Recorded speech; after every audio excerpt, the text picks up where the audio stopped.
Hello friends, previous video में मैंने आपको बताया कि कैसे हम एक्सपोनेंशियल जेनेरेटिव फंक्शन से उन परमुटेशंस को सॉल्व कर सकते हैं जिसे हम ऑर्डिनरी जेनेरेटिव फंक्शन से सॉल्व नहीं कर सकते।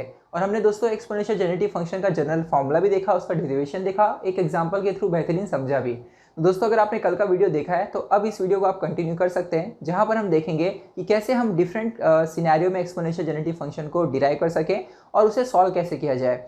तो बहुत सारे परमुटेशंस के क्वेश्चन यहाँ पे मैं कवर करने वाला हूँ। सो दोस्तों एक बार मैं रिवाइज कराना चाहूँगा उन फॉर्मूले को, यानी लास्ट में कल जाते जाते हमने देखा था definition of generating exponential generative function, जिसे एक बार हम देख लेते हैं, फिर उसी के ऊपर हम कुछ क्वेश्चन सॉल्व करेंगे। सो आइए दोस्तों एक बार मैं क्विक रिवीजन यहाँ पे करा दूँ।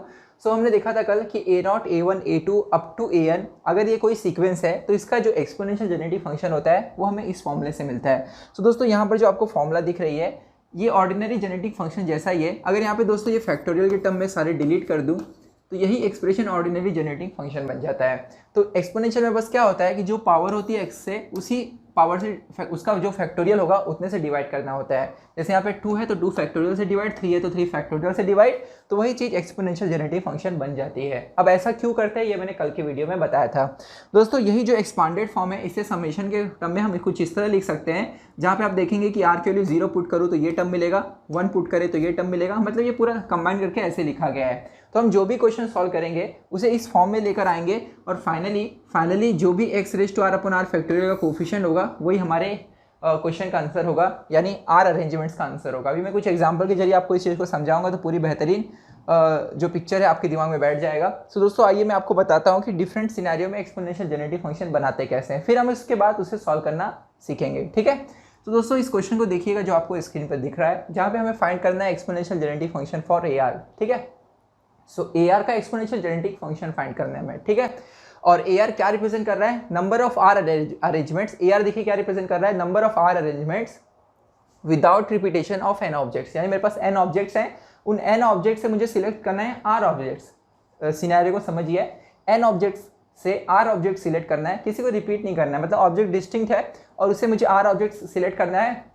तो दोस्तों हम कितने तरीके R ऑब्जेक्ट सिलेक्ट करके अरेंज करना है। ठीक है, तो हम कितने तरीके से कर पाएंगे, NPR, राइट। ये दोस्तों अगर आपको 11th-12 का बेसिक पता होगा तो this is NPR, selection arrangement of R objects out of n, right. So basically हो क्या रहा है यहाँ पर कि हमें n ऑब्जेक्ट में से R ऑब्जेक्ट सिलेक्ट करना है। तो ऐसे हम कितने तरीके से कर सकते हैं, NCR तरीके से। लेकिन दोस्तों सिलेक्ट करने के बाद उसे अरेंज करना है, क्योंकि यहाँ पे अरेंजमेंट्स लिखा गया है। तो अगर हम लोग n ऑब्जेक्ट से R object NCR different way से सिलेक्ट कर सकते हैं, तो हर एक सिलेक्शन में R ऑब्जेक्ट्स को हम कितने तरीके से अरेंज कर सकते हैं, R फैक्टोरियल तरीके से। तो ये होगा फाइनल आंसर फॉर AR और इसी को हम NPR कहते हैं। तो इस क्वेश्चन का एक्चुअली में AR का आंसर NPR है, लेकिन हमसे AR नहीं पूछा जा रहा है, AR का जेनेरेटिव फंक्शन पूछा जा रहा है। मतलब AR के लिए जो एक्सपोनेंशियल जेनेरेटिव फंक्शन होगा वो हमसे पूछा जा रहा है, समझ रहे हैं।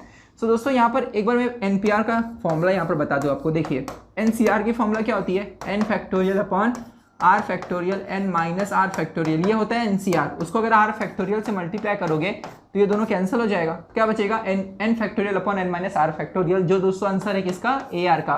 तो मैं अभी आपको इसी क्वेश्चन में सॉल्व करके बताऊंगा कि AR जो है वो ये होता है उसके जनरेटिंग फंक्शन से, मतलब जनरेटिव फंक्शन निकालेंगे और उसका सोल्यूशन जो होगा वो AR का आंसर होगा, जो हमें ये मिलेगा। अभी प्रूव करके मैं बताऊंगा। ठीक है, सो दोस्तों अब कैसे फाइंड करेंगे, एग्जैक्टली वैसे ही जैसे हम ऑर्डिनरी जनरेटिव फंक्शन में करते थे, पहले इक्वेशन लिखते थे। सो यहाँ पर दोस्तों मैं अज्यूम करूंगा कि जो ऑब्जेक्ट्स हैं वो कितनी बार अपीयर हो रहे हैं। जैसे में n ऑब्जेक्ट्स हैं तो n ऑब्जेक्ट्स में से सबका सब तो सिलेक्ट नहीं होगा, कुछ ही सिलेक्शन करोगे, राइट।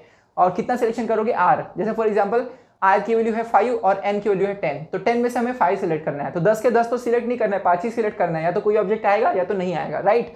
सो वैसे ही दोस्तों यहाँ पर मैं अज्यूम करूंगा कि ON रिप्रेजेंट कर रहा है कि फर्स्ट ऑब्जेक्ट कितनी बार आ रहा है, मतलब कितनी बार आ सकता है वो, या तो 0 बार या तो 1 बार, क्योंकि रिपीटेशन नहीं करनी है ना, तो या तो 1 बार अपीयर होगा या तो 0 बार अपीयर होगा। इसलिए मैं कह सकता हूँ कि जो ON है उसे सेट के फॉर्म में ऐसे लिख सकते हैं, या तो 0 टाइम्स अपीयर हो रहा है या तो 1 टाइम। ठीक है, तो ON रिप्रेजेंट कर रहा है कितनी बार अपीयर हो रहा है। वैसे दोस्तों O2 रिप्रेजेंट कर रहा है सेकंड ऑब्जेक्ट कितनी बार रिपीट हो रहा है, तो उसका भी आंसर क्या होगा, या तो 0 बार या तो 1 बार, राइट। दोस्तों ऐसे ही अगर मैं सारे ऑब्जेक्ट का सिलेक्शन करूँ अप टू ON तो आंसर क्या आना चाहिए, R, क्योंकि मुझे सारे ऑब्जेक्ट्स में से कुछ ही सिलेक्ट करना है। तो या तो ये सिलेक्ट होगा या तो ये सिलेक्ट नहीं होगा।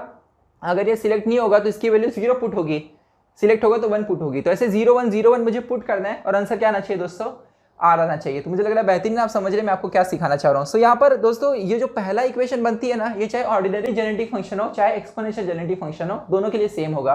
बस एक्सपोनेंशियल में क्या हो जाता है कि हमें सिर्फ आर आंसर नहीं चाहिए, जो आर मिल रहा है उसको फिर परम्यूट भी करना है। समझ रहे हैं? मतलब एन ऑब्जेक्ट्स में से हमें यहाँ पे 0 1 0 1 पुट करके 0 1 0 1 पुट करके मतलब समझा आपको, यहाँ 0 पुट करूँ मतलब इसको सिलेक्ट नहीं किया, यहाँ 1 पुट करूँ मतलब इसको सिलेक्ट किया। तो जैसे एक सीक्वेंस में आपको बताता हूँ, सपोज n की वैल्यू है 5, ठीक है, और r की वैल्यू है 2।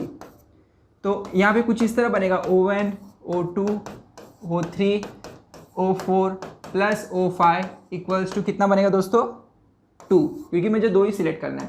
तो 5 ऑब्जेक्ट है, कोई 2 सिलेक्ट करना है। मान लिया मैंने O2 एंड O3 सिलेक्ट किया, तो ये 1 हो जाएगा, ये 1 हो जाएगा, बाकी सब क्या रहेगा 0 0। समझ गए? तो 0 1 1 0 0 ये है हमारा गिवन क्या है दोस्तों सीक्वेंस, ठीक है। मतलब ये मैंने सिलेक्शन किया। अब इसे हम अरेंज कितने तरीके से कर सकते हैं, 2 फैक्टोरियल, क्योंकि 2 ऑब्जेक्ट लिया ना मैंने O2 एंड O3। तो अरेंजमेंट क्या होगी O2 O3 और दूसरी अरेंजमेंट क्या होगी O3 O2। समझिए, मतलब जो भी 2 ऑब्जेक्ट है जैसे भी दिखेंगे, जो कुछ भी ऑब्जेक्ट कुछ भी हो सकता है। तो O2 O3 लिखा पहले, फिर O3 O2 लिखा, तो दोनों अलग अलग है, ठीक है। तो इसलिए तो R तो आपको आंसर लाना ही है, मतलब 2 आंसर तो लाना है। यहाँ पे R की वैल्यू क्या है दोस्तों 2, ठीक है। तो 2 आंसर तो लाना ही है, फिर आंसर उसको फिर परम्यूट भी करना है। तो होगा क्या कि ये एक्सप्रेशन इक्वेशन सेम रहेगी, बस इसका जब हम लोग पॉलिनोमियल में कन्वर्जन करेंगे तो एक्सपोनेंशियल जेनेटिक फंक्शन का कंसेप्ट अप्लाई करेंगे, जो हमें परमुटेशन निकालने में हेल्प करता है, जिसे हमने कल देखा था। तो दोस्तों यहाँ पर इस चीज़ को मैं डिलीट कर देता हूँ। सी, अब जो मैं आपको बताने जा रहा हूँ उसे देखिएगा। तो दोस्तों O1 कितनी बार आ सकता है, O1 आ सकता है 0 बार, यानी x रेज टू 0, या तो 1 टाइम x रेज टू 1। तो ऑर्डिनरी जेनेटिक फंक्शन में आप ऐसे लिखते थे। एक्सपोनेंशियल में बस आपको क्या करना है, अगर आपको सिर्फ उन्हें सिलेक्ट ही नहीं अरेंज करना है, तो सिर्फ ये जो इक्वेशन आप ऑर्डिनरी में इस तरह लिखते थे, आपको सिर्फ फैक्टोरियल से डिवाइड कर देना है। तो आपको अरेंजमेंट का आंसर भी पता चल जाएगा फाइनल एक्सप्रेशन आने पे। अभी थोड़ी देर में बताऊंगा। वैसे दोस्तों O2 जो है वो कितनी बार आ सकता है, या तो 0 टाइम्स, तो x raise to 0 upon 0 factorial plus x raise to 1 upon 1 factorial. ऐसे करते करते, और ऐसा हम क्यों करते हैं ये मैंने कल आपको बेहतरीन तरीके से सिखाया था। सो ऐसे करते करते लास्ट वाला जो ऑब्जेक्ट है वो उसके लिए भी सेम होगा, x raise to 0 upon 0 factorial plus x raise to 1 upon 1 factorial. समझ गए? मतलब इतना सिंपल है, एक चीज़ दिमाग में बैठा लो, चाहे ऑर्डिनरी हो चाहे एक्सपोनेंशियल हो, ये इक्वेशन वैसे ही बनती है। सिर्फ जो जनरेटिंग फंक्शन लिखते हैं ना हम लोग, उसमें सिर्फ ऐसा फैक्टोरियल से डिवाइड हो जाता है, बाकी कुछ भी चेंज नहीं होता, सबको सब सेम रहेगा। सिर्फ ऑर्डिनरी में क्या होता है, हम सिलेक्ट करते हैं, यहाँ पे हमें सिलेक्ट करके अरेंज भी करना है, तो इसलिए फैक्टोरियल ये जो है डिवाइड कर रहे हैं यहाँ पर, ठीक है। क्यों फैक्टोरियल डिवाइड करते हैं, इसका आंसर मैंने कल आपको बताया था बेहतरीन तरीके से। सो दोस्तों यहाँ पर होने क्या वाला है, इसे मैं सपोज देता हूँ, ये पॉलिनोमियल बोल देता हूँ, ठीक है, एप्सिलॉन ऑफ एक्स। सो कुछ भी नाम दे सकते हैं, उससे मतलब नहीं है। फिलहाल इसे हम सॉल्व करते हैं। x रेज टू 0.0 फैक्टोरियल 1 होगा, तो 1 प्लस ये तो x होगा। ऐसे दोस्तों कितने टर्म है n, तो 1 plus x raise to n, ये होगा exponential generating function for this question. दोस्तों इस वाले प्रॉब्लम में एक्चुअली में 1 फैक्टोरियल 0 फैक्टोरियल 1 1 हो रहा है। तो चाहे आप ऑर्डिनरी जेनेरेटिंग फंक्शन निकालते थे चाहे एक्सपोनेंशियल निकालते थे, दोनों का आंसर सेम होता था, ठीक है, इस क्वेश्चन के लिए। तो जरा समझ लेते हैं इसे अब सॉल्व कैसे करेंगे। तो आप सबको पता होगा कि a plus B raise to n, ये जो बाइनोमियल एक्सपांशन होता है, इसकी फॉर्मूला क्या होती है, summation n choose r where r goes from 0 to n if n is positive. Obviously यहाँ पर n पॉजिटिव होगा क्योंकि नंबर ऑफ ऑब्जेक्ट्स है। a raise to r b raise to n minus r। Okay, so अब दोस्तों यहाँ पर हम लोग ये फॉर्मूला अप्लाई करेंगे। सो हमें मिलेगा summation r equals to 0 to n, यहाँ पर दोस्तों n चूज r, फिर उसके बाद a जो है ना, a की जगह हम पुट करेंगे x, b की जगह 1 पुट करेंगे, तो हमें मिलेगा x raise to r। Okay, तो ये है हमारी फॉर्मूला। अब दोस्तों थोड़ा सा इसे हम और सॉल्व कर लेते हैं। n summation r equals to 0। कोई मुझसे पूछता था कि what is number of selection out of r objects, तो आंसर था यही सेम पॉलिनोमियल बनता था। अगर आप फैक्टोरियल नहीं लिखते थे तो भी यही आंसर आता था, क्योंकि यहाँ पर फैक्टोरियल लिख के भी मतलब नहीं हुआ, क्योंकि वो 1 है सब, ठीक है। तो दोस्तों हम क्या करते थे ऑर्डिनरी जेनेरेटिव फंक्शन में, अगर सिलेक्शन का क्वेश्चन है कि n ऑब्जेक्ट से r कितने तरीके से सिलेक्ट कर सकते हैं, तो हम x रेज टू r का कोफिशिएंट देखते थे, right, x raise to r का कोफिशिएंट देखते थे। तो x रेज टू r का दोस्तों कोफिशिएंट यहाँ पर क्या है, NCR, और वही तो आंसर होता है। NCR का मतलब क्या होता है, r ऑब्जेक्ट्स n ऑब्जेक्ट से कितने तरीके से सिलेक्ट कर सकते हैं, राइट। लेकिन अब अगर आप देखेंगे NCR की अगर मैं फॉर्मूला लिखूँ जो है n factorial upon n minus r factorial, just wait, n minus r factorial into r factorial, right. तो मैंने ऐसे आर फैक्टोरियल अलग कर दिया और एक्स रेज टू आर यहाँ पे अलग कर देता हूँ। तो दोस्तों अब आप देखेंगे इसी चीज़ को मैंने ऐसे लिख दिया। तो अगर आपसे कोई परम्यूटेशन का आंसर पूछे, ध्यान से सुनिएगा, कोई अगर अरेंजमेंट का आंसर पूछे तो आपको X raise to R upon R factorial का कोफिशिएंट देखना है। कोई अगर आपसे सिलेक्शन का आंसर पूछे, कॉम्बिनेशन का, तो आपको एक्स रेज टू आर का यहाँ पर फैक्टर देखना है, ठीक है, कोफिशिएंट देखना है। तो आप दोस्तों देखेंगे एक्स रेज टू आर का कोफिशिएंट एनसीआर था जो सिलेक्शन बता रहा है, और X raise to R upon R factorial का कोफिशिएंट ये है, और आपको मैंने थोड़ी देर पहले बताया था ये किसकी फॉर्मूला है, एनपीआर की। तो यही दोस्तों है ए आर, यानी ए आर का आंसर यहाँ पर है N factorial upon N minus R factorial which is equal to NPR, that is arrangements of R objects out of N without repetition. समझ गए? बेहतरीन, वेरी गुड। सो ये है दोस्तों बस डिफरेंस। मतलब आपको करना क्या है, एक बार फिर से मैं समराइज करूंगा, इक्वेशन वैसे ही लिखनी है। पॉलिनोमियल बनाते समय आपको सिर्फ फैक्टोरियल से डिवाइड करना है, जो भी पावर है उतने फैक्टोरियल से।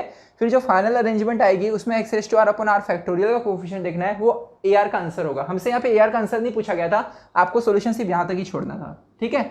सो आइए दोस्तों मैं नेक्स्ट क्वेश्चन की तरफ आपको लेकर चलता हूँ। सो देखिएगा नेक्स्ट क्वेश्चन को, जहाँ पर हमसे पूछा जा रहा है find the exponential generative function for AR where AR is the number of different arrangements of R objects from 4 different types।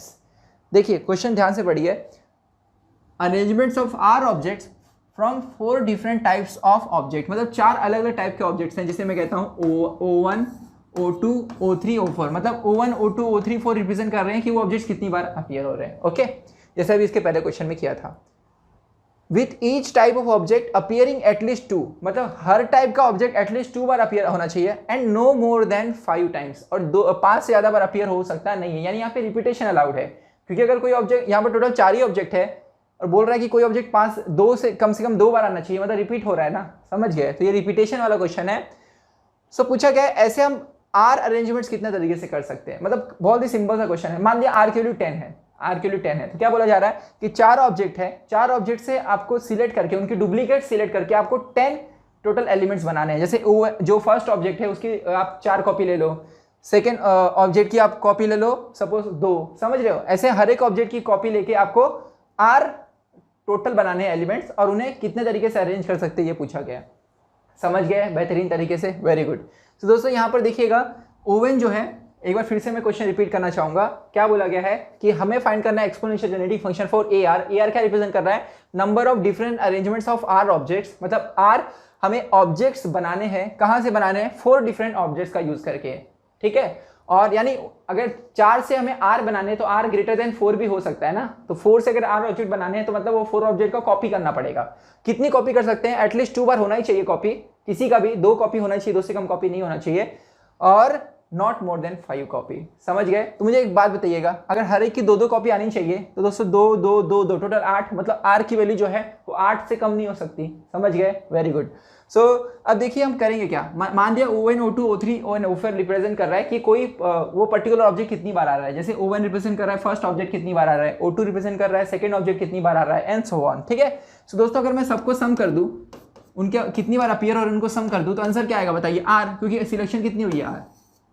समझे आपको? तो अभी जैसे जैसे मैं और क्वेश्चन सॉल्व करते जाऊंगा पूरी तरह से आपको क्लियर हो जाएगा ये चीज। सो दोस्तों ओवन जो है वो कितनी बार आ सकता है? मिनिमम 2 बार आना चाहिए, या तो 3, उससे ज़्यादा 3, फिर 4, एंड ज़्यादा से ज़्यादा बोला गया है नो मोर देन 5। तो 2, 3, 4, 5 ये वैल्यूज लेगा। वैसे दोस्तों O2 क्या वैल्यूज लेगा? 2, 3, 4, 5, है ना। बाकी सब भी सेम लेंगे वैल्यू। तो अब इसे हम पॉलिनोमियल में कन्वर्ट करेंगे। दोस्तों अगर ये क्वेश्चन सिर्फ सिलेक्शन का होता था कि हम कितने तरीके से आर ऑब्जेक्ट सिलेक्ट कर सकते हैं, यहाँ पे देखिए स्पेसिफाई किया गया अरेंजमेंट्स। अगर यही चीज सिलेक्शन होता था, how many ways we can select R objects out of 4, आगे क्वेश्चन पूरा सेम होता था। तो दोस्तों पॉलिनोमियल बनाते समय सिर्फ ऑर्डिनरी का कंसेप्ट लगाते थे। अब अरेंजमेंट बोल दिया है तो सिर्फ सेम पूरा रहेगा। सिर्फ पॉलिनोमियल जब बनाएंगे तो यहाँ पर दोस्तों 2 की पॉलिनोमियल क्या होगी? x raise to 2। अब ऑर्डिनरी होता था तो सिर्फ x रेज़ टू 2 आता था, एक्सपोनेंशियल है तो डिवाइड बाय 2 फैक्टोरियल आ जाएगा, बस इतना सा डिफरेंस है। अब नेक्स्ट क्या होगा? x, ये 3 के लिए x cube divide by 3 factorial, then x raise to 4 के लिए x raise to 4 divide by 4 factorial, plus 5 के लिए x raise to 5 divide by 5 factorial. अब क्योंकि दोस्तों चारों के लिए सेम पॉलिनोमियल होगा, सब मल्टीप्लाई करेंगे तो रेज़ टू क्या आएगा? 4। तो यही है दोस्तों desired polynomial for A are, ठीक है। हमें सिर्फ एक्सपोनेंशियल जेनरेटिव फंक्शन पूछा गया है, तो यह है एक्सपोनेंशियल जेनरेटिव फंक्शन। इसे सॉल्व नहीं करने बोला गया है, तो हमें इसे सॉल्व नहीं करना है। सॉल्व करने का मेथड दोस्तों मैं आगे आपको बताऊंगा थोड़ी देर में। अभी मैं बस आपको पॉलिनोमियल बनाना सिखा रहा हूँ। सो आइए देखते हैं दोस्तों अगले क्वेश्चन को। सो दोस्तों नेक्स्ट क्वेश्चन में हमें पूछा गया है एक्सपोनेंशियल जनरेटिव फंक्शन यानी सिर्फ पॉलिनोमियल पूछा गया है for the number of ways to place 8 distinct people into 3 rooms such that at least 1 person in each room. यानी हमारे पास यहाँ पे दोस्तों रूम है 3, तो मैं यहाँ पर अज्यूम करूँगा कि R1, R2 एंड R3 ये रिप्रेजेंट कर रहे हैं कि उस पर्टिकुलर रूम में कितने लोग हैं। जैसे R1 रिप्रेजेंट कर रहा है फर्स्ट रूम में कितने लोग हैं, R2 रिप्रेजेंट कर रहा है सेकंड रूम में कितने लोग हैं, R3 रिप्रेजेंट कर रहा है थर्ड रूम में कितने लोग हैं। ठीक है। सो दोस्तों अगर इसे हम सब सम करें तो आंसर कितना आना चाहिए, R आना चाहिए। ठीक है। तो अगर आप सिंबल से कंफ्यूज हो रहे हैं तो मैं यहाँ पर कैपिटल R यूज कर रहा हूँ रूम्स के लिए। तो कैपिटल R1 रिप्रेजेंट कर रहा है फर्स्ट रूम में कितने लोग हैं, कैपिटल R2 रिप्रेजेंट कर रहा है सेकंड रूम में कितने लोग हैं, कैपिटल R3 रिप्रेजेंट कर रहा है थर्ड रूम में कितने लोग हैं, और इस सबका सम कितना आना चाहिए R, क्योंकि हमारे पास टोटल 8 डिस्टिंक्ट पीपल है। आप समझ गए अच्छे से। अब आप सोचेंगे ये अरेंजमेंट का क्वेश्चन है कि कॉम्बिनेशन का क्वेश्चन है, सिलेक्शन का। सो दोस्तों ये सिलेक्शन का क्वेश्चन एक्चुअली में नहीं है, क्योंकि सिलेक्शन हमें बताता था कि मैं कितने तरीके से डिस्ट्रीब्यूट कर सकता हूँ। फॉर एग्जाम्पल आपको मैं बताता हूँ, मान लीजिए कि R का वैल्यू होता था दोस्तों 4। ठीक है, मुझे 4 लोगों को तीन रूम में अरेंज करना है सच दैट ईच रूम में एटलीस्ट 1 आने चाहिए। तो दोस्तों सिलेक्शन के हिसाब से अगर मैं पहले रूम में A रखूँ, दूसरे रूम में B रखूँ और फिर तीसरे रूम में C और D रखूँ, तो ये सिलेक्शन के हिसाब से होगा कि पहले रूम में 1 लोग है, दूसरे रूम में भी 1 लोग है और तीसरे रूम में 2 लोग हैं। ये सिलेक्शन बता रहा है हमें। दोस्तों अगर इसी को मैं स्वैप कर दूं, यानी यहाँ पे B ला दूं और यहाँ पर A ला दूं और यहाँ पर ऐसे CD लिखूं, तो सिलेक्शन के हिसाब से ये भी सेम है, क्योंकि यहाँ पर अभी भी पहले रूम में कितने लोग हैं, 1 लोग, दूसरे में 1, तीसरे में 2। तो सिलेक्शन हमें ये दोनों का आंसर दोनों को एक ही बताएगा सिलेक्शन, क्योंकि सिलेक्शन का मतलब होता है कितने वे से हम सिलेक्ट कर सकते हैं। तो कितने वे से सिलेक्ट कर सकते हैं, ये इस क्वेश्चन में कैसे मैप होगा कि पहले, दूसरे और तीसरे रूम में 8 लोगों को कैसे डिस्ट्रीब्यूट कर सकते हो। यहाँ पे 2, यहाँ पे 2, यहाँ पे कितना, समझ गए। जैसे यहाँ पे टोटल 4 था ना, तो यहाँ पे 2, यहाँ पे 1, यहाँ पे 1, यहाँ पे 1, यहाँ पे 2, यहाँ पे 1, मतलब तीनों रूम में जैसे भी आपको डिस्ट्रीब्यूट करना हो। तो वो हमें नहीं पूछा गया है, हमें पूछा गया कि लोगों को कितने वे से प्लेस कर सकते हैं। प्लेस बोला गया, प्लेस। ओके, मतलब अगर यहाँ पे डिस्ट्रिक्ट लिखा भी गया how many ways we can place 8 distinct people, मतलब लोगों को कितने तरीके से प्लेस करा सकते हो।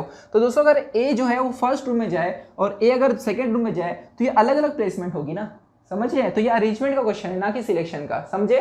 ठीक, तो ये आपको ध्यान में देना है यहाँ पर। लेकिन एक चीज आपको यहाँ पर सबसे मेन ये ध्यान देना है कि दोस्तों अगर ये पर्टिकुलर जैसे ये ए बी सी डी है, तो इसी को अगर हम लोग इस तरह लिखे ए बी डी सी, तो दोस्तों इसमें और इसमें कोई फर्क नहीं होगा, क्योंकि ये CD एक ही रूम के अंदर है ना। ये जो CD 2 लोग इस रूम में गए, रूम नंबर 3 में, तो वो उसमें कैसे बैठे उससे मतलब नहीं। क्वेश्चन में कुछ ऐसा नहीं बोला गया कि विथ इन रूम हमें अरेंज करना है। विथ इन रूम के अंदर क्या हो रहा है उससे हमसे मतलब नहीं है, कौन किस रूम में है उससे मतलब है।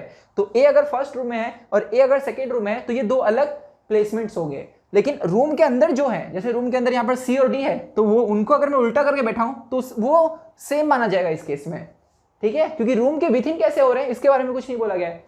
यानी कि अगर मैं रूम 3 में दोस्तों 2 लोगों को बैठा रहा हूं तो जो 2 फैक्टोरियल अरेंजमेंट है उसे हमें काउंट नहीं करना है। ये सबसे मेन पॉइंट है, समझ में आया आपको अच्छे से, वेरी गुड। तो दोस्तों मुझे लगता है आपको यहाँ पर एक चीज सबसे पहले ये समझा कि अरेंजमेंट का क्वेश्चन क्यों है।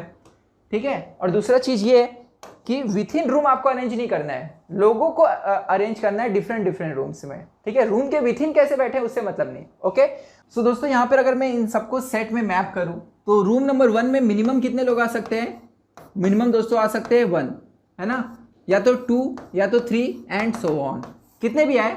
वैसे दोस्तों R2 जो है उसमें मिनिमम 1 आना चाहिए, उससे ज़्यादा कितने भी आए, लेकिन जितने भी आएंगे उनका सम मिलाकर यहाँ पे कुछ यहाँ मिला के R होना चाहिए। ठीक है, ये है main question. And same set बनेगा R3 के लिए भी, 1 2 3 एंड सो ऑन। सो अब इसे हम पॉलिनोमियल में कन्वर्ट करेंगे। दोस्तों इस रूम में 1 लोग आया तो उसका पॉलिनोमियल होगा x⁻1/1 फैक्टोरियल। इस रूम में 2 लोग आए तो उसका पॉलिनोमियल होगा दोस्तों यहाँ पर x², लेकिन जो 2 लोग हैं उनके आपस का अरेंजमेंट हमें कंसीडर नहीं करना है ना, 2 फैक्टोरियल। तो यहाँ पे 2 फैक्टोरियल से डिवाइड होगा। मतलब अगर ये अरेंजमेंट का क्वेश्चन है ना, समझिएगा कि x का जो भी पावर होगा उस पावर से उस फैक्टोरियल को डिवाइड, मतलब उस पावर के इक्वल फैक्टोरियल से हमें डिवाइड करना होगा। क्यों डिवाइड करें मैंने वो भी बता दिया, क्योंकि अगर इस रूम में 2 लोग हैं तो उनके जो अरेंजमेंट्स होंगे आपस में वो हमें काउंट नहीं करने हैं। तो एज पर परम्यूटेशन रूल अगर वो काउंट नहीं करना है तो उतने फैक्टोरियल से डिवाइड करना होता है। इसलिए दोस्तों यहाँ पर ऐसे बन रहा है, या तो आप ऐसे भी समझ लीजिए क्योंकि अरेंजमेंट का क्वेश्चन है तो एक्सपोनेंशियल जेनेरेटिव फंक्शन में फैक्टोरियल डिवाइड होने ही वाला है। वैसे दोस्तों 3 के लिए क्या होगा, x⁻³ फैक्टोरियल, राइट। तो दोस्तों तीनों के लिए सेम बनेगा फॉर्मूला, तो ये 3 में मल्टीप्लाई होगा पॉलीनोमियल, तो यहाँ क्यूब हो जाएगा। सो ये है दोस्तों इस पर्टिकुलर क्वेश्चन का एक्सपोनेंशियल जनरेटिंग फंक्शन। ओके, हाँ यहाँ पर दोस्तों ये चलते जाएगा, तो यहाँ पे प्लस करके डॉट डॉट डॉट डॉट, मतलब इन्फाइनाइट सीरीज है, ठीक है, ये चलते ही जाएगा।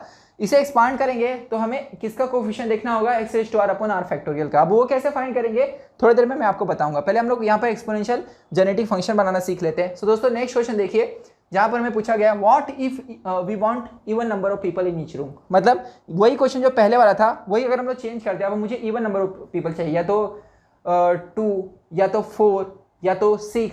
ओके, तो मिनिमम बोला गया था पिछले क्वेश्चन में कि मिनिमम क्या होना चाहिए, 1 होना ही चाहिए। तो 1 से ऊपर वाला इवन क्या होगा दोस्तों, पहला 2।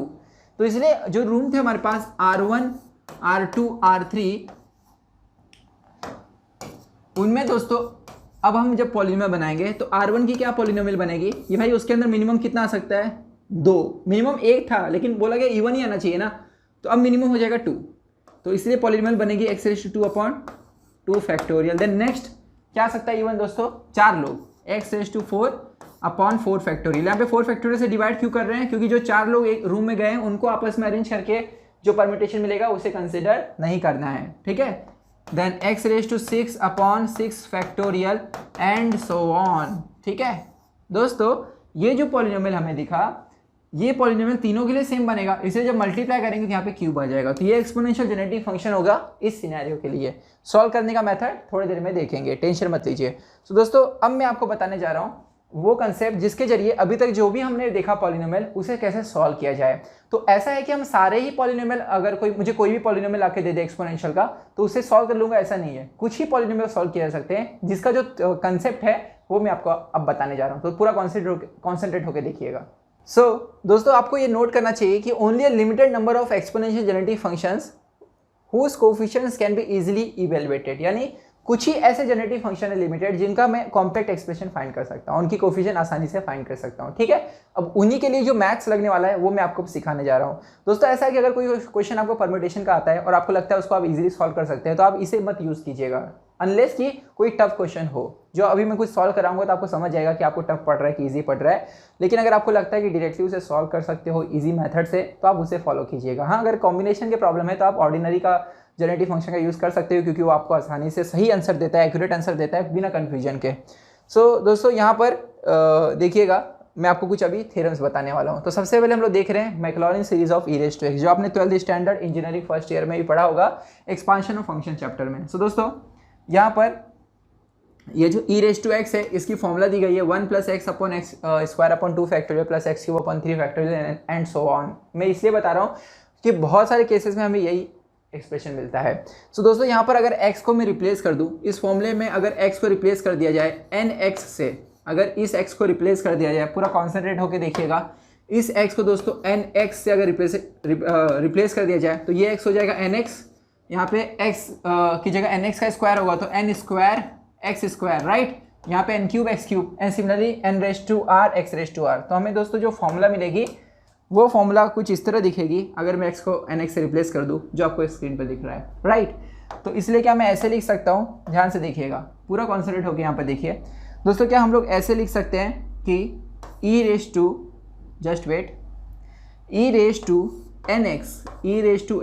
Is equal to summation of, देखिए इसे मैं समेशन के टर्म में लिख रहा हूँ।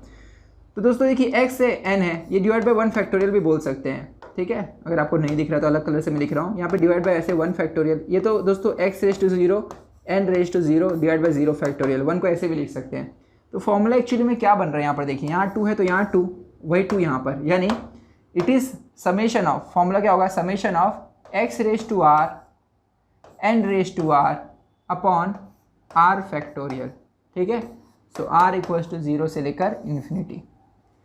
तो अगर मैं दोस्तों मेरे पास e⁻nx है तो उसका कॉम्पैक्ट फॉर्म ये होगा, मतलब अगर किसी भी exponential function, exponential genetic function में हमें एक्सप्रेशन ये मिलता है तो उसे हम ये लिख देंगे और उसकी फॉर्मूला ये हो जाएगी, जो थोड़ी देर में आप देखेंगे।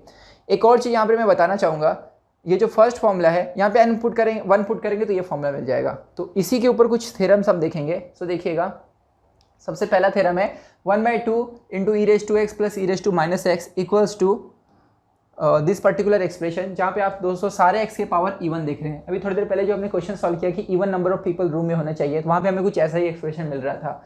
सो देखिए कैसे इस चीज़ को प्रूव किया जा सकता है दोस्तों। ई रेज टू एक्स जो है वो क्या है, 1 + x square upon 2 factorial plus x raise to 3 upon 3 factorial plus x raise to 4 upon 4 factorial and so on, right. दोस्तों अगर मैं x को -x से रिप्लेस कर दूँ, यहाँ पर x को -x से रिप्लेस कर दे तो हमें मिलेगा 1 माइनस ये x -x हो जाएगा, यहाँ पे -x का स्क्वायर प्लस x स्क्वायर ही रहेगा, यहाँ पे -x का क्यूब क्या रहेगा, -x³ अपॉन 3 फैक्टोरियल, देन यहाँ पर x raise to 4 upon 4 factorial and so on. तो अगर दोस्तों मैं दोनों को ऐड कर दूँ तो e raise to x plus e raise to -x, दोनों को ऐड करते हैं तो 1 और 1 कितना होगा 2, राइट। ये और ये कैंसिल हो जाएगा, ये दोनों ऐड होकर ट्वाइस मिलेगा। तो मैं देखिए अब कॉमन सेंस है, ये भी कैंसिल होगा, सारे इवन पावर बचेंगे और ऐड होने पे ट्वाइस बचेगा तो 2 कॉमन निकालेंगे, ब्रैकेट में बचेगा 1 + x² 2 factorial plus x raise to 4 factorial and so on, okay. और ये 2 को दोस्तों यहाँ पर लेके आएंगे तो यही फॉर्मूला मिलेगी। वैसे दोस्तों अगर ये दोनों को सब्ट्रैक्ट किया जाए तो इवन पावर कैंसिल हो जाएंगे, सिर्फ ऑड वाले बचेंगे। तो जिसे हम कुछ इस तरह लिख सकते हैं जो आपको मैं नेक्स्ट दिखा रहा हूँ, ये देखिए इसके बाद वाला, half e raise to x minus e raise to -x equals to odd all odd terms. तो आपको फॉर्मूला रट्टा मारने की जरूरत नहीं है, e रेज टू x का फॉर्मूला याद रखिए, अपने आप डिराइव कर लेंगे, ठीक है। सो दोस्तों अब हम कुछ क्वेश्चन सॉल्व करेंगे जो इन कंसेप्ट पे बेस्ड है, तब आपको समझेगा कि कैसे हम एक्सपोनेंशियल जेनेरेटिव फंक्शन से परम्यूटेशन के आंसर निकाल सकते हैं। तो अभी तक तो मैंने आपको बताया कि कैसे हम लोग जो एक्सपोनेंशियल जेनेरेटिव फंक्शन है उसे फॉर्म कैसे किया जाए, अब उसे सॉल्व कैसे किया जाएगा, तो अभी जो मैंने फॉर्मूला बताई इसका यूज़ करेंगे। सो ये देखते हैं फर्स्ट क्वेश्चन को, जहाँ पर हम परम्यूटेशन सॉल्व करेंगे यूजिंग एक्सपोनेंशियल जेनेरेटिव फंक्शन। सो दोस्तों जो हमारा फर्स्ट क्वेश्चन है उसमें हमें फाइंड करना है number of different r arrangements of objects chosen from an unlimited supply of n types of objects, यानी n टाइप्स ऑफ ऑब्जेक्ट से r ऑब्जेक्ट सिलेक्ट करने हैं।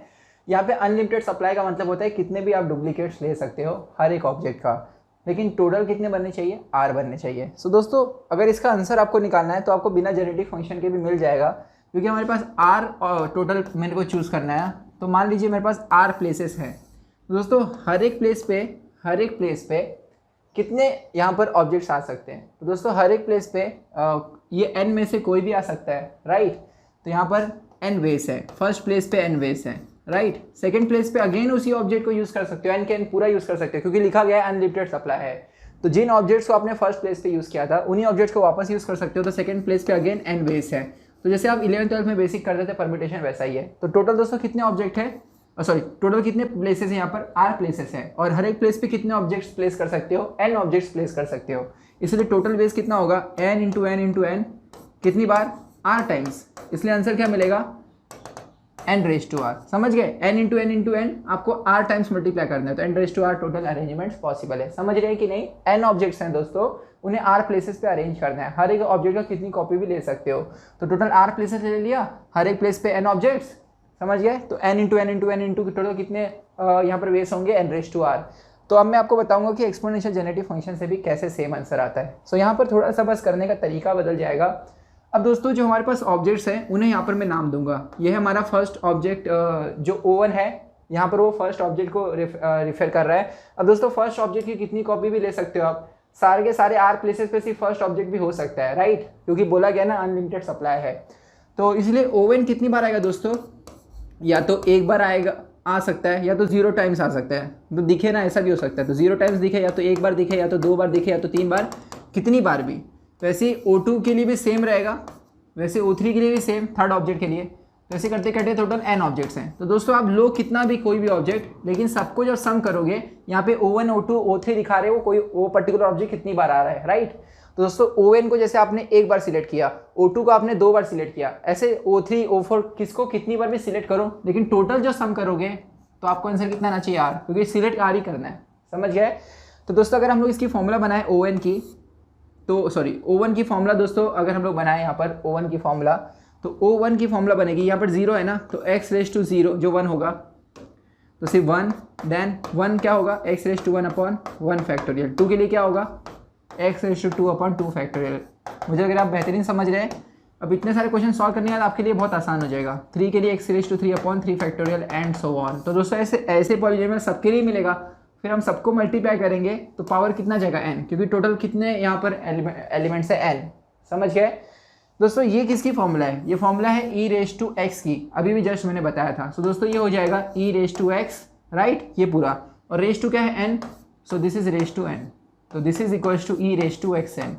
ओके, तो दोस्तों e raise to x n का summation थोड़ी देर पहले मैंने आपको बताया, it is summation of r equals to 0 to infinity, right, then we have n raise to r x raise to r upon r factorial. दोस्तों आपका जो आंसर होगा हमेशा याद रखिएगा, आपको एक्सपोनेंशियल जेनेरेटिव फंक्शन का जनरल फॉर्म याद रखना है, जिसमें आपको ये चेक करना है कि x raise to r upon r factorial का जो आंसर होगा, जो कोफिशिएंट होगा, वही आपका आंसर है। तो यहाँ पे दोस्तों x raise to r upon r factorial का क्या कोफिशिएंट है? n रेज टू r, तो यही हमारा क्या है? आंसर है फाइनल। ठीक है, तो इस तरह में वही आंसर मिला जो मैंने आपको बेसिक तरीके से बताया। तो अगर एग्जाम में क्वेश्चन आता है, ये अगर क्वेश्चन होता था तो हम इससे थोड़ी ना करते थे, एक्सपोनेंशियल से, नॉर्मल जो 11th-12th में मेथड पढ़ा है उससे करना था। ठीक है, लेकिन अगर मेंशन कर दे इसी से करना है, जो एकेडमिक्स के लिए मेरा वीडियो देख रहे हैं, आपके अगर सिलेबस में है और आपको ये क्वेश्चन आता है कि एक्सपोनेंशियल से कीजिए, तो आप इस मेथड को फॉलो कीजिए। गेट में आता है तो इसको फॉलो करने की जरूरत नहीं है, डायरेक्टली आप कर सकते हैं।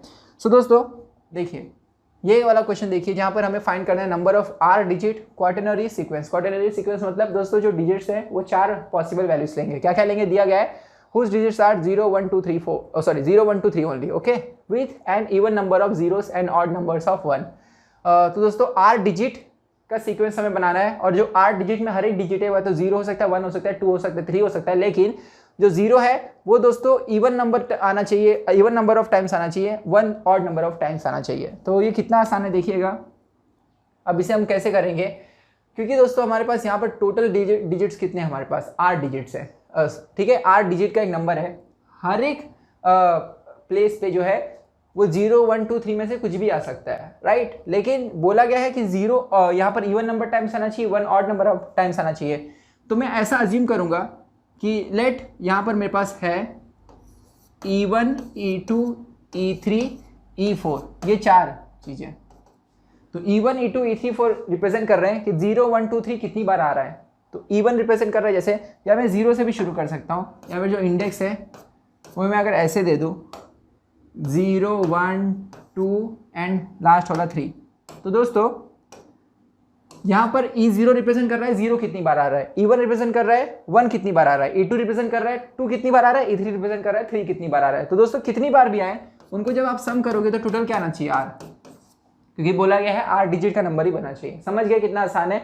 सो दोस्तों अब हम लोग आते हैं पॉलिनोमियल पे। तो बोला गया है 0 इवन नंबर ऑफ टाइम्स आना चाहिए ना, तो सबसे पहला इवन नंबर क्या है? 0, दूसरा इवन नंबर क्या है? 2, देन 4, देन 6, तो एंड सो ऑन। ठीक है, सो दोस्तों यहाँ पे पॉलिनोमियल क्या बनेगी 0 के लिए, क्योंकि हमें अरेंज करना है, डिजिट बनाना मतलब अरेंजमेंट नॉट सिलेक्शन, है ना। तो 0 1 और 1 0 दोनों अलग चीज होती है, डिजिट्स में नंबर घुमाओगे तो अलग अलग नंबर्स मिलेंगे।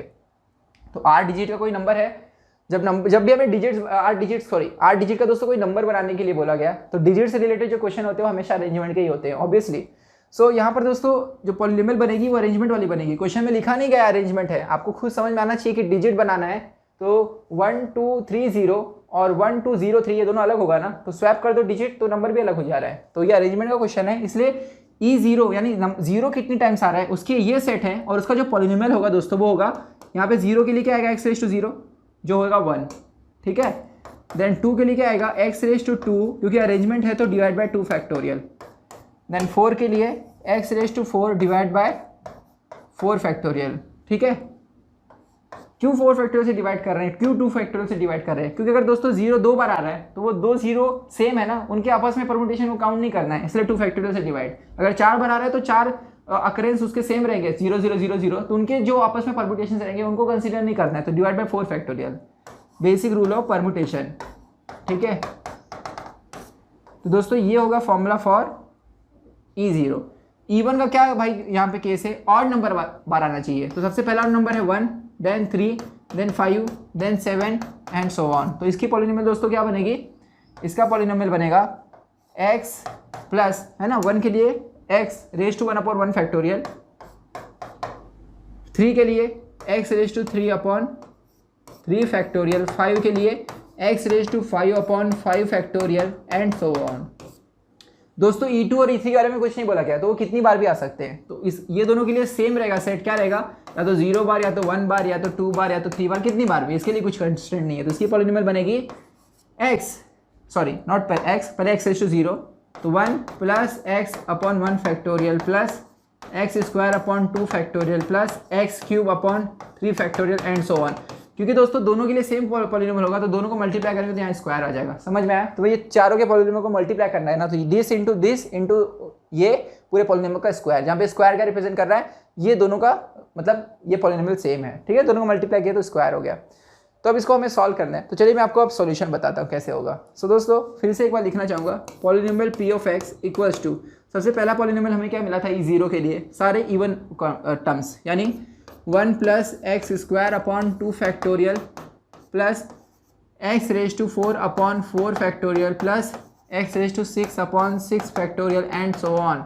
देन E1 दोस्तों में ऑड नंबर ऑफ टर्म चाहिए थे, x plus x square upon 2 factorial, यहाँ पे 1 फैक्टोरियल लिखा तो भी कोई फ़र्क नहीं पड़ेगा, 1 फैक्टोरियल 1 होता है। x रेज टू दोस्तों में सिर्फ क्या चाहिए, ऑड नंबर ऑफ टर्म चाहिए ना, सॉरी यहाँ पर ये हो जाएगा x raise to 3 upon 3 factorial plus x raise to 5 upon 5 factorial and so on. और इसके बाद जो था वो क्या था, 1 plus x square upon 2 factorial plus x cube upon 3 factorial and so on का होल स्क्वायर। सो अभी भी दोस्तों मैंने आपको फॉर्मूला बताया था इवन नंबर के टर्म का, अगर आपको याद हो इवन नंबर ऑफ टर्म्स हमें कैसे मिल रहे थे। तो अगर थोड़ा सा बैक जाके मैं आपको लेकर जाऊँ क्वेश्चन पे, तो देखिए मेरे बैक जाता हूँ थोड़ा सा, ये देखिए यहाँ पे दोस्तों अगर आप देखेंगे ये फॉर्मूला, तो ये हमें ऑड नंबर ऑफ टर्म्स दे रहे हैं, ये फॉर्मूला मुझे इवन दे रहा है। तो दोस्तों यहाँ पर अगर आप देखेंगे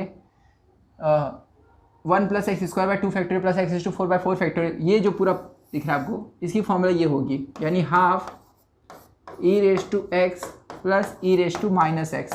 समझ गए दोस्तों? इसी के आगे अगर हम लोग जाए ऑड वाले पे, इसके बाद जो सब्ट्रैक्शन वाला केस था, ये जस्ट दोस्तों मैंने आपको प्रूव करके बताया था, तो आपको वही यहाँ पे कंसेप्ट अप्लाई करना है। तो दोस्तों ये ऑड टर्म्स जो दिख रहे हैं, ये देखिए सारे ऑड टर्म, इसकी फॉर्मूला क्या है, half, just wait, half e raise to x minus e raise to minus x. और इसके बाद दोस्तों आपको जो आगे का टर्म दिख रहा है ये तो पूरा ई रेज टू एक्स है ना, तो ई रेज टू एक्स का square e raise to 2x।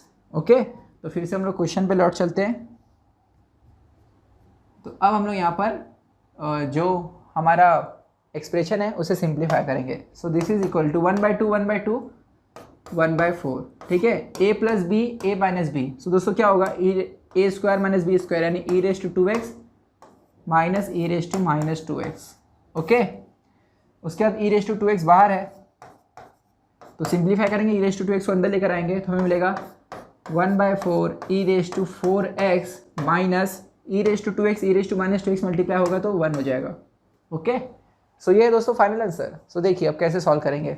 So p raise to x का आंसर हमें मिला 1/4 सॉल्व करने पे ई रेज टू 4x माइनस 1। अभी मैंने आपको बताया था ई रेज टू nx की सीरीज़ का समेशन के टर्म में आंसर r इक्वल्स टू 0 से लेकर इन्फिनिटी, यहाँ पर जो फॉर्मूला आएगा वो होगा n raise to r x raise to r upon r factorial, right ना। यहाँ पे दोस्तों अगर मैं पुट करूँ 4, जो यहाँ पे 4 है, तो मैं लिख सकता हूँ 1/4 summation of e raise to 4x का सीरीज लिख रहा हूँ यहाँ से, समेशन ऑफ n की जगह 4 raise to r x raise to r upon r factorial, r goes from 0 to infinity then -1।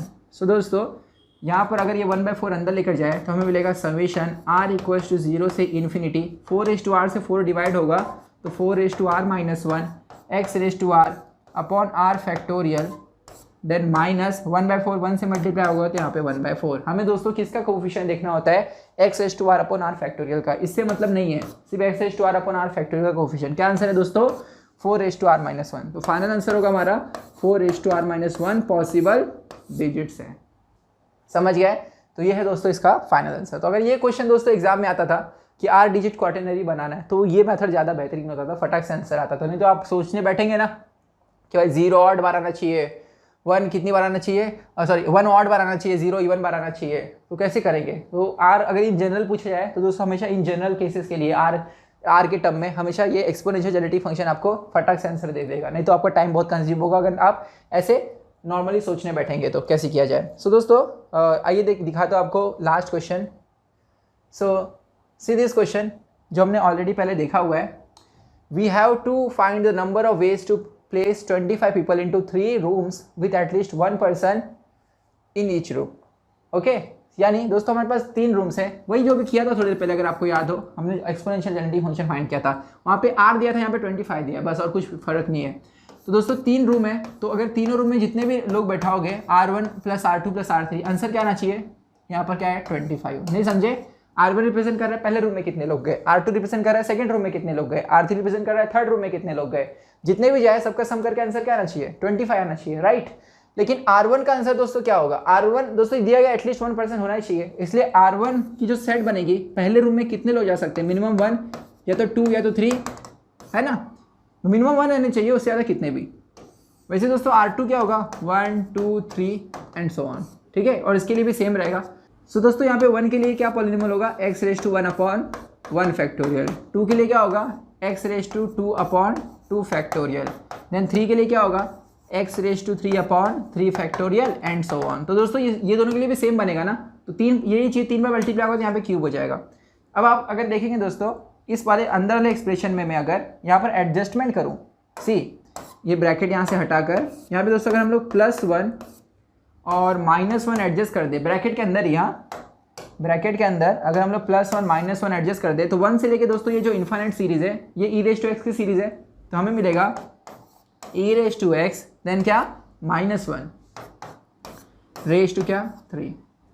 समझ गए, तो ये है दोस्तों formula for exponential generative function in this situation, ठीक है, e⁻x -1 का क्यूब। अब उसे हमें सॉल्व करना होगा। सो सी p⁻x = e⁻x -1 का होल क्यूब, a - b के होल क्यूब का फॉर्मूला लगाएंगे, हमें मिलेगा e⁻3x then -3e⁻2x plus then 3e⁻x then -1। Okay, so दोस्तों अब हम लोग अभी थोड़ी देर पहले हमने जो e⁻nx की फॉर्मूला देखी थी, summation n⁻r x⁻r/r factorial r 0 से लेकर इन्फिनिटी तक, वही फॉर्मूला में यहाँ पे अप्लाई करेंगे। तो n की जगह 3 पुट करोगे तो इसका फॉर्मूला मिलेगा समेशन n की जगह दोस्तों क्या 3, ठीक है, सो 3⁻r x⁻r/r फैक्टोरियल, ठीक है, देन -3 समेशन ऑफ e⁻2x का फॉर्मूला क्या मिलेगा दोस्तों, यहाँ पर n की जगह 2, सो 2⁻r x⁻r/r फैक्टोरियल देन +3